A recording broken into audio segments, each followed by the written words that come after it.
Yo, it's your boy Jay Boogie back with another video today. Make sure you guys don't forget to press that like, comment, share button, and hit that subscribe button under my YouTube channel. And honestly, make sure you guys go to my TikTok. It's right under this picture in my YouTube bio. Make sure you guys follow my content on my TikTok channel as well. So today I'll be talking about the top 10 best power forwards of all time. This is a tough list. I got some honorable mentions. I left out some key players, but this is some tough list. I gotta respect the other eras, so bear with me. It's my list, so let's get into it. At number 10, I got no other than Anthony Davis. Pretty much, you're seeing his highlights right here. Impactful when he's healthy. A great two-way power forward. Can get it done offensively and can definitely get it done defensively. A good rim protector. Throughout his career, he's got so much better at being a pick and roll player, and you're seeing his highlights of how easily he's a good lob threat, roll to the basket with ease, skillful in terms of playing the post. Got the post hook, the post fadeaways, the shimmies, the up and under, can face up, and he's a good mid-range scorer. And pretty much AD, when he's healthy, could have won 2 or 3 defensive players of the years, but due to him not being healthy, inconsistently not being healthy, I feel like that's what held him off of winning, multiple defensive player of the years awards. But for AD's sake, throughout his career, like I said, this dude was a top 2 power forward in the league for years. And, honestly, deservedly so, won his first championship with the Lakers. He was phenomenal that season when he first arrived there, and he was a beast throughout the playoffs in the bubble. But Anthony Davis, like I said, man, to this day, still a top 3 power forward in the league, top 2, and still is a top 10 player in the league when he's fully healthy. And last season was his healthiest season since his first season with the Los Angeles Lakers. And like I said, when AD's fully healthy, man, he's a one thing I will say about him, he is one of the best offensive rebounders and second chance point scorers.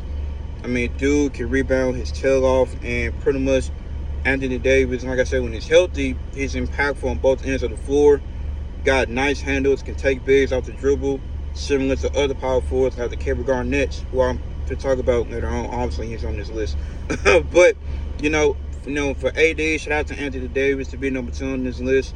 You've seen his stats, you've seen the accolades, you've seen his playoff stats throughout his career.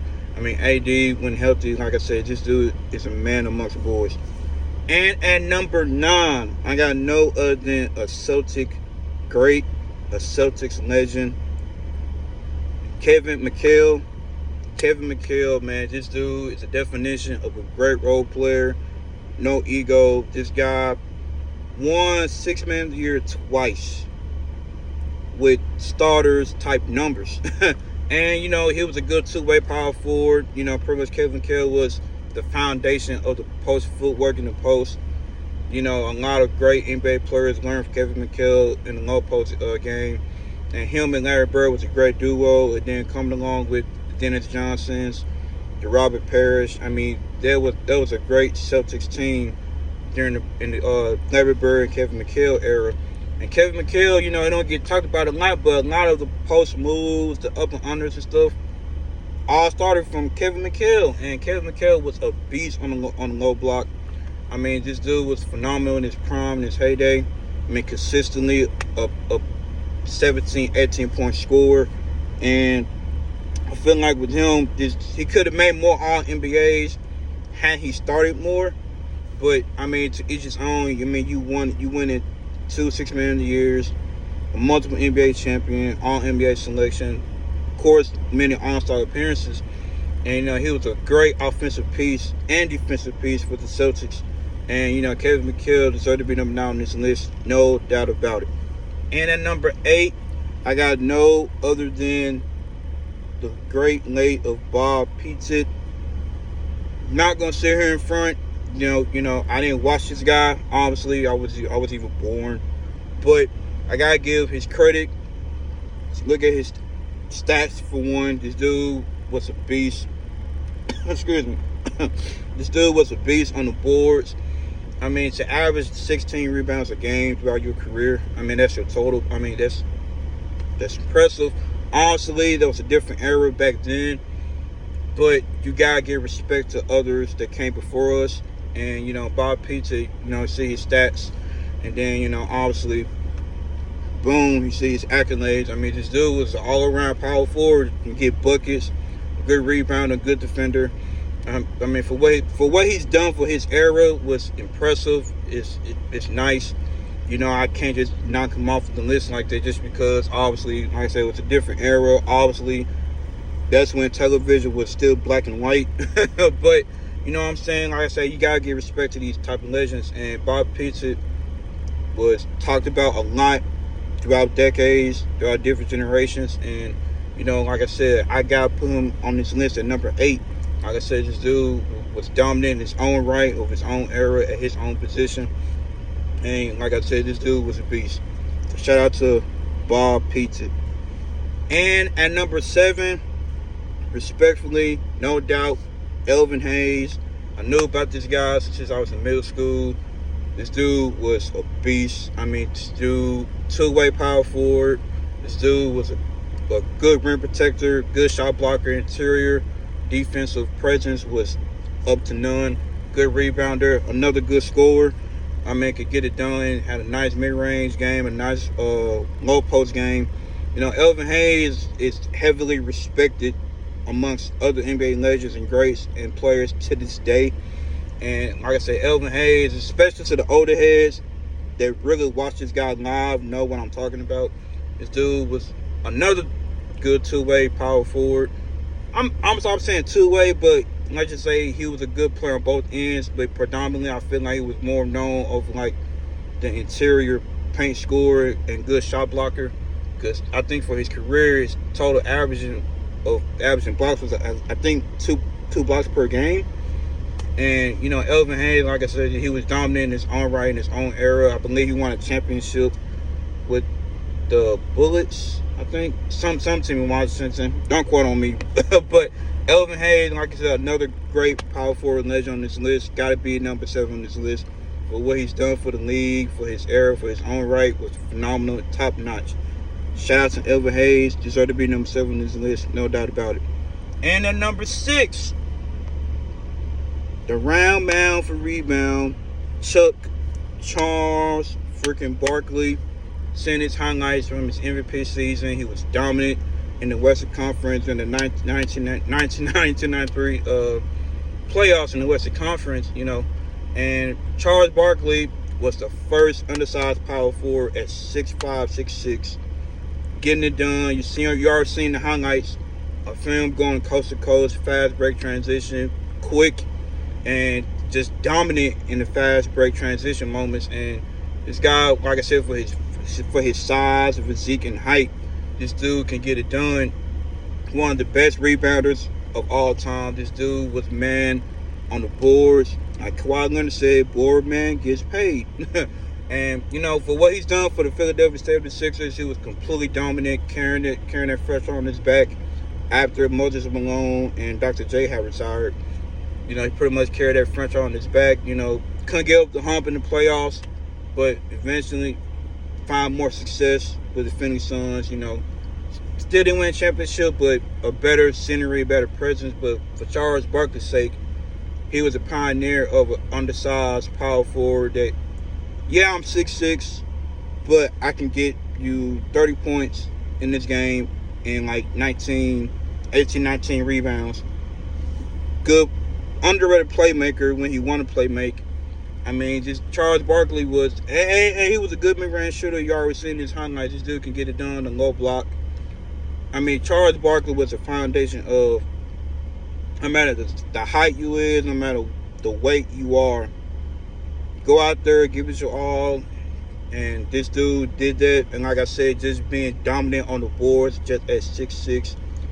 As a power forward, it's insane. And Charles Barkley, like I said, this dude in his prime was phenomenal.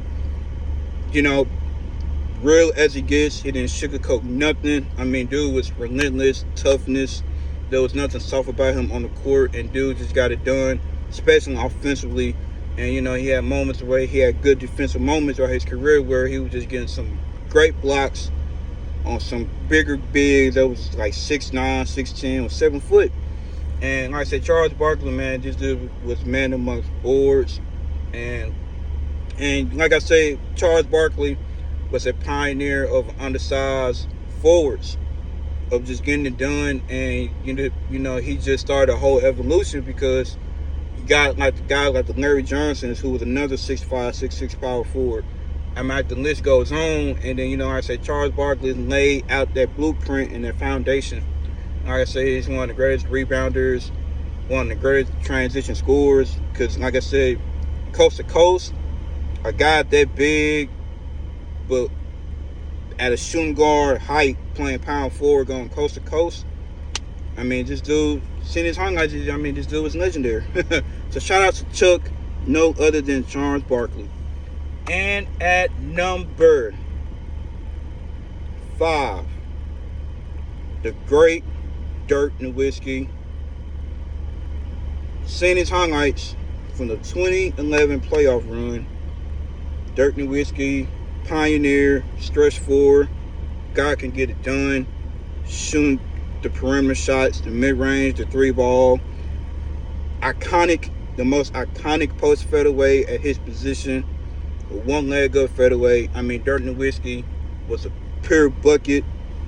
Pretty much the best shooter on this list of these power forwards. The best three-point shooter. Obviously, this dude was heavily efficient from the free throw line, reliable. So you trying to follow big man, you can't find Dirk Nowitzki because he shot close to 90% from the free throw line throughout his career. So, excuse me. But what he did in this 2011 playoff run from these highlights, you seen the stats. You see it right here, what he did in the 2011 playoff run. Went through Brandon Roy and LaMarcus Aldridge, Kobe Bryant and Lakers. Went through the young trio of KD, Westbrook, and James Harden, OKC. And then being LeBron, D-Wade, and Chris Bosh in NBA Finals. I mean, Dirk Nowitzki has, if not the best playoff run of from the last decade. I mean, simply because of the fact that this dude just got the job done, and that Dallas team wasn't the youngest team. You had an old J Kidd, still a little bit left of prime with Sean Marion. I mean, that team was, I mean, nobody really expected this team to go that deep in the playoffs. And Dirk Nowitzki just got the job done. Like I said, this dude was efficient throughout his career of shooting from perimeter. Low post, can face up. Had for his, seen his highlight for his prime. He had good mobility and agility to get to the rim and finish. I mean, Dirk Nowitzki was an all-around great offensive player. I mean, dude was unstoppable. I mean, dude can just light it up from the three-point line, the mid-range, the face-up, the post fadeaways. You can't stop it because he can put his damn knee up. But you know what I'm saying. But Dirk Nowitzki in his own right. I mean, the 2011 playoff run he had cemented his legacy, and this dude simply is a top 5, top 4 best power forwards of all time. And like I said, Dirk Nowitzki was phenomenal in its heyday. You know, of course, with him and Nash and Michael Finley, that was a good fun trio in the early 2000s. You know, couldn't get up the hump because you had to face the Lakers or the San Antonio Spurs. I mean, it was, you know, but you know. And then, unfortunately, could get over the hump in the mid-2000s at times, except for 06. But, you know, when they lost to the finals to Miami Heat, what a coincidence. But, you know, I said Dirk Nowitzki, man, is pioneer of a stretch forward, pioneer of a shooting power forward, and, you know, he embraced that role. You know, other power forwards, the other big men follow his footsteps, giving them confidence to gain that confidence to shoot on perimeter, expand their shooting ability. So shout out to Dirk Nowitzki at number 5. At number 4, my favorite power forward of all time. Y'all heard on this channel a lot. No other than the big ticket Kevin Garnett. Seeing his highlights right here, you see how dominant this man was in the early 2000s. This dude was, I want to talk about tenacious, ferocious attitude. We know about his passion. We know about his mentality. It was all up there. Fire, personality. But in these highlights, offensively highlights from his MVP season in 2004, easily could have been a decent three-point shooter if coaches allowed him to shoot threes. He was a great mid-range scorer. For someone to be as great defensively he was in his prime, in his heyday, this dude was just that damn good offensively. Elusive ball handling skills. Like I said, before AD, you had Kevin Garnett. And this dude, I mean, my goodness. Talk about mid-range scoring ability. This dude had it all. And then, low post game, especially with the post shimmy, the post fadeaway. And then he had decent off the dribble pull up in the mid-range. And Kevin Garnett, bro, like I said, now he's the definition of a true two-way power forward. I mean, could get it down offensively. Could have been a decent three-point shooter if it was allowed more back then outside the dirt. And, you know, defensively, a good rim protector, can go on perimeter, vocal, nice communicator on defense. And for what he did in the 04 playoffs, I wish he went to the finals, but unfortunately, you know, then lost to the Lakers with Kobe, Shaq, Gary Payton, and that other guy I don't want to talk about. But I say Kevin Garnett, man, you know, in the 2000s was phenomenal. A 4-time rebounding champ for 4 consecutive straight seasons. This dude was a great rebounder in his own right, great shot blocker, and then honestly, eventually winning his first NBA title in 2008 with the Celtics of him, Rondo, Ray Allen, and Paul Pierce. You know, and then that same year he won his first Defensive Player of the Year Defensive Player of the Year award. And you know, like I said, Kevin Garnett, like I said, you seen this highlight, this dude offensively is underlooked. It's overlooked because it's to the point where had he shot the three ball a little bit more, hey, who knows? Because like I said, he already had a great mid-range. Can shoot the deep mid-range shots out the catch and shoot, the dribble pull-ups. His post game was phenomenal. I mean, like I said, he was the man amongst the boys offensively. It just wasn't talked about enough because his ferocious attitude, his, you know, amped up energy that he brings every single night. So shout out to my boy Kevin Garnett to be number 4 on this list. And at number 3, I got no other than Karl Malone. Everybody knows me how I feel about him.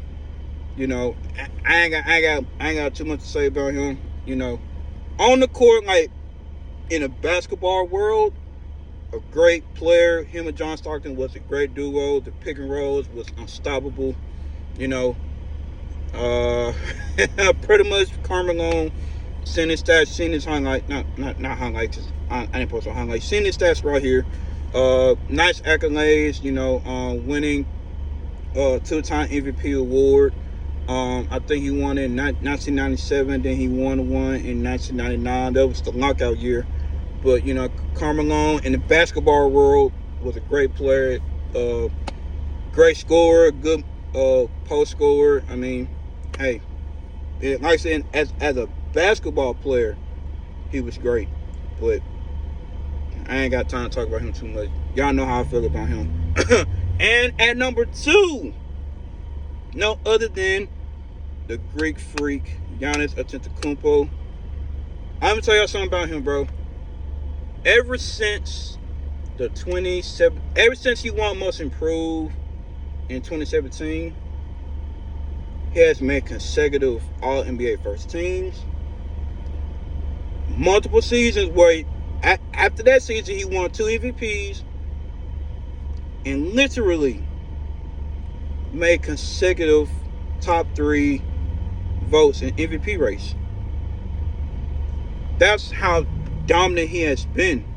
Seeing his highlights of how dominant he is, coast to coast type player. This dude is dangerous on the fast break because he's quick, long stride. I mean, 2 dribbles and then boom, posterization dunk. I mean, this dude was phenomenal in his own right. And this season, hopefully, him and the Milwaukee Bucks can do some damage in the Eastern Conference again.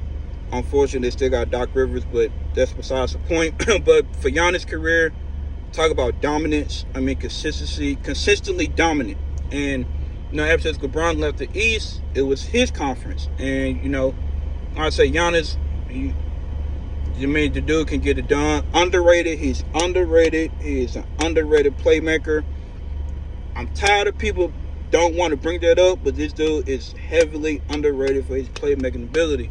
But offensively, like I said, he's dominant. Paint scoring is off the chain. This dude can get to the rim with ease. Nice mobility, nice agility, nice footwork. Yes, get back to his perimeter shooting, but I mean, not being the greatest perimeter shooter at your position, but still be dominant in the paint. Still can take other bigs off the dribble. Transition. This dude, I said, only takes 2 dribbles and he's already quick and ain't got long stride.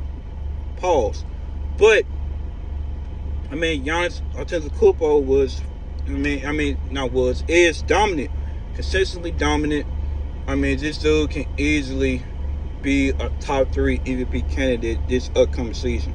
Literally. A lot of people ain't gonna like him at number 2, but hey, his stats, his accolades, his resume speaks for itself. Giannis Antetokounmpo is phenomenal. If anybody have a Giannis on their team, they would love to have Giannis on their team. He get it done defensively, good rim protector. You are seeing his highlights. This dude is phenomenal, and like I said, bro can get it done any day, any time, any given night. And hopefully, like I said, him and Dame can mesh better this upcoming season. But they got nice pickups of Torian Prince, Delon Wright, and Gary Trent Jr., which is much needed. They need younger guys, but younger vets that's been in the league for a while and know what it takes to win, and they've been on playoff experience and playoff deep runs. But shout out to Giannis Antetokounmpo. He's already been number 2 on this list. He cannot be lower than number 3 on anybody else's list. This dude had just been consistently dominant. And at number 1, the big fundamental, Tim Duncan. Right here, Tim Duncan is not the flashiest. He's not going to give you the most swaggiest things on the court. Personality as bland as he gets. But when it's time to hoop, he gets it done on both ends. One of the best defensive power forwards of all time. Good shot blocker, great shot blocker, paint presence, defensive anchor. Him and David Robinson was a pest on defense in their primes, in the paint defensively. And then, Tim Duncan on that low block, he's famous for that post bank shot and a low block, left or right block. And then, he had a good face-up game. He could take slower bigs off the dribble, face up, drive into the basket. Tim Duncan was the definition of go out there and get the job done. That was Tim Duncan. And he, like I say, he does it fundamentally. Nothing flashy, nothing too much. Just go out there and do what you do. And from these highlights, this is from the 2003 playoff run he was on. That's the year he won MVP because he won back-to-back MVPs. He won MVP 2002, and then he won one in 2003. And, in the 03 NBA Finals, my goodness, this dude was dominant. The New Jersey Nets can do a darn thing to stop this man. Tim Duncan could have averaged a quadruple. In the NBA Finals, that's how great he was in that 2003 playoff run. And, obviously, he was great as well in the 07 playoff run. And obviously in the finals. No, it was Tony Parker who had performed a little bit better than Tim Duncan in the finals in the 07 against a young 22 LeBron James. But besides that, Tim Duncan, like I said, fundamentally sound on both ends of the floor. Nothing too flashy. Seeing his highlights. The dude was tough. in his own right. He had toughness. He just didn't express it. But, you know, he gonna talk trash, but he ain't gonna be like expressive with it. He gonna be like, hey, good try. Hey, you almost had me. That's the type of trash talk that he has in his bag. But Tim Duncan, you man, deserve to be number one on this list. I mean, like I said, you seen his stats, the accolades, the resumes, speaks for itself. Tim Duncan, in his own right, is the best power forward we ever lived. Will Giannis take that title? I don't know. He might not, but who knows? Everybody's different. Everybody sees things differently. So that's my list of the top 10 best power forwards of all time. I know I left out a few people. Like I said, this list was tough. Let me know who you guys think in the comments. If you like this video, like, comment, share, subscribe, whatever you gotta do. I love you guys. Jay Boogie is out.